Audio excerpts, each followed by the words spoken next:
Fala pessoal, beleza? Tudo bem com vocês? Como é que vocês estão? Espero que todos estejam muito bem. Hoje, 21 de abril, um importante feriado no nosso país. Feriado este conhecido como o Dia de Tiradentes, certo? Então, eu escolhi gravar este vídeo para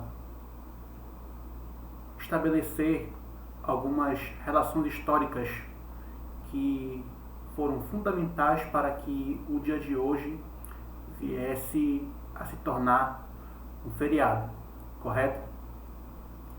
Então, por volta ali de 1780, 1790, mais precisamente em 1789, nós teremos a eclosão da Inconfidência Mineira. Como o próprio nome sugere, ela ocorreu em Minas Gerais, capitania que era muito conhecida pela questão do ouro, pela questão dessa exploração de riquezas, e que, pelo fato de existir uma relação entre colônia e metrópole, essas riquezas foram muito bem exploradas pela coroa portuguesa, certo?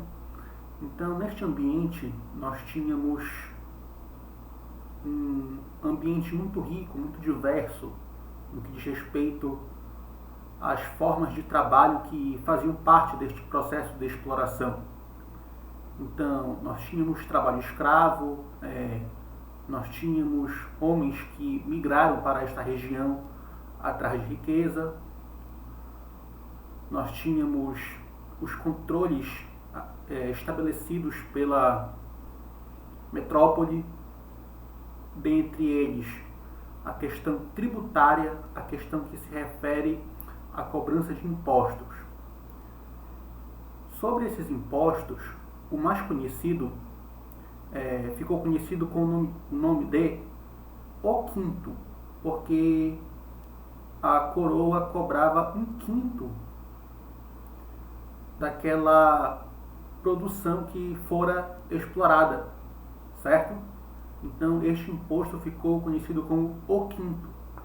Além dele, temos o imposto de entrada, que se referia a mercadorias, objetos que entravam e saíam na capitania, e temos o imposto de passagem, que era uma espécie de pedágio, tanto para pessoas quanto para animais.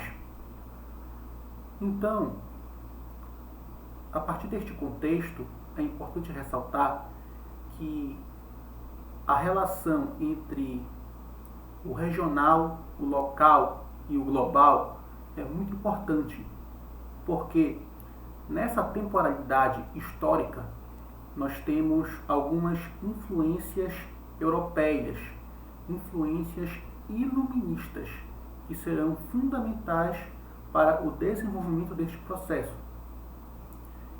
Então, pelo fato de não haver universidades por aqui, os senhores, as pessoas ricas, as pessoas abastadas da sociedade mandavam os seus filhos para estudar na Europa, em Portugal, nas mais diversas universidades.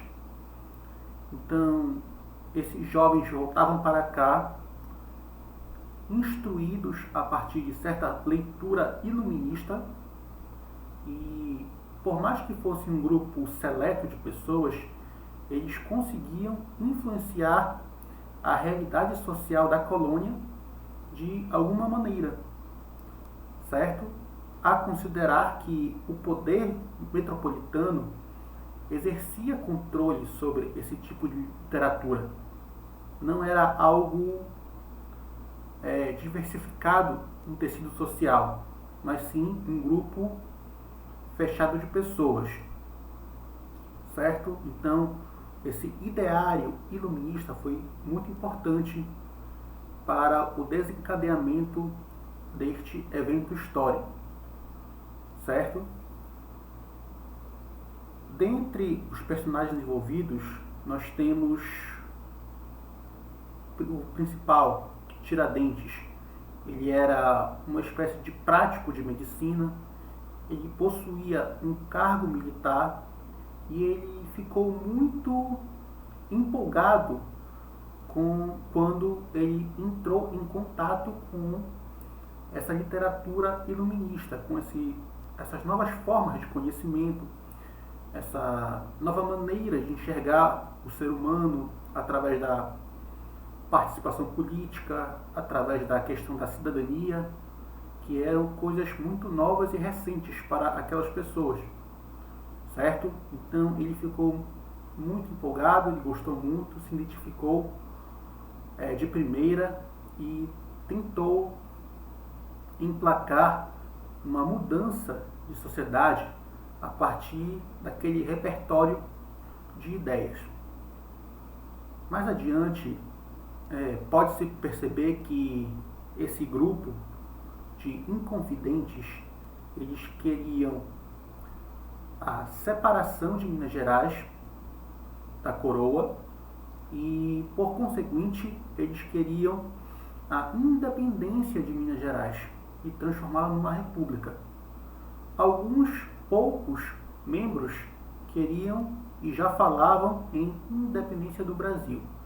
Mas aqui a grande questão, neste momento, é a independência de Minas Gerais, certo? Então é importantíssimo que haja essa diferença entre a independência de Minas Gerais e a independência do Brasil, que só viria a ocorrer mais adiante, em 1822, certo? Mas Tiradentes não contava com uma traição, certo? Traição esta empreendida por Joaquim Silvério. Ele delatou para o governante local da época, o Visconde de Barbacena. Ele entregou os seus companheiros e relatou que a Inconfidência iria começar no mesmo dia em que a derrama fosse iniciada. A derrama era essa cobrança forçada de impostos, ok? E a considerar que a capitania já estava exaurida, ela não conseguia mais arcar com esse alto valor, então foram muitos anos que foram sendo acumulados de impostos. Então, em algum momento, a coroa com certeza iria querer fazer esta cobrança. E para fazer esta cobrança, o processo era denominado de a derrama. Então, com o grupo desmanchado, alguns padres que faziam parte foram enviados para Portugal e foram confinados em um convento até o fim de seus ciclos, certo? Se é que você me entende.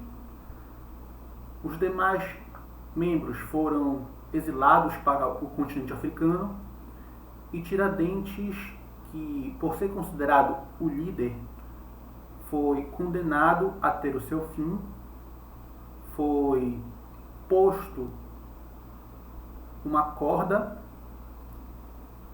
e a partir desta corda ele teve o seu fim. Depois que foi tudo feito, Tiradentes foi dividido e posto na via pública para servir de exemplo para os demais, servir de exemplo para todos aqueles que buscassem a sublevação contra a coroa portuguesa, certo?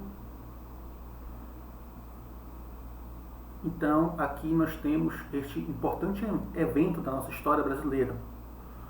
Um evento muito marcante que foi fundamental para nós entendermos como se deu esse fim de colônia e início do processo de império e, por sequência, a república. Porque ali mais precisamente no ano de 1808, seria um importante marco temporal desta divisão histórica com a chegada da corte portuguesa em Salvador e depois do Rio de Janeiro, certo? No período imperial, Tiradentes foi um tanto ignorado, até porque ele sofreu tudo o que sofreu pelas mãos da corte. Então não havia sentido algum em ter a sua memória resgatada. A partir do início da República, os republicanos ali, governantes, irão entender que é necessário a construção de um herói, porque a partir deste herói, questões políticas, questões que dizem respeito à nacionalidade, questões que dizem respeito à identidade nacional, poderão ser mais facilmente disseminadas pelo imaginário e pelo tecido social, para que assim a população esteja mais conectada com os governantes de plantão. Então, na cabeça desses grupos políticos, era fundamental a construção de um herói. Então, Tiradentes foi escolhido para ser esta figura, para representar o papel de um herói nacional, e assim ajudar nos planos políticos dos governantes envolvidos com a República, certo? Então, grava este vídeo neste importante dia. Espero que você tenha gostado. Se você gostou, deixe sua curtida, deixe seu comentário, vamos conversar, vamos dialogar. Se você tem algo a acrescentar, pode também comentar, fique à vontade, o canal é de todos. Vamos fazer um debate saudável e construir o nosso conhecimento, certo? Um bom feriado, muito obrigado e até a próxima. Valeu, pessoal!